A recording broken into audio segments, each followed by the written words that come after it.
అరే రే మీరా చెప్పండి ఏంటి వచ్చారు?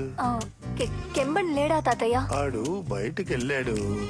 అవును వాడెందుకు నీకు? అదేంటంటే తన ఫ్రెండ్ తాతయ్య. ఫ్రెండా?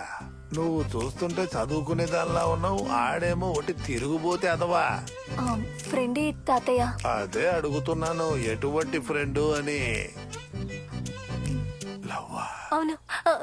లేదు. అయితే కన్ఫర్మ్డ్ గా లవ్వే. వాడు నిన్ను లవ్ చేస్తున్నాడా అడుగుతున్నానుగా. అవును తాతయ్య. మంచిదే, ఇల్లంతా బాగా చూసుకో. నువ్వు ఇక్కడే వచ్చి ఉండాలి. ఏంటి అలా చూస్తున్నావు? పెళ్లి తర్వాత నువ్వు ఇక్కడే కదా ఉండాలి. చదువుకున్న అమ్మాయివి, నీ ఇంటిని ఇలా చెత్తలా ఉంచుకోవచ్చా? దానికి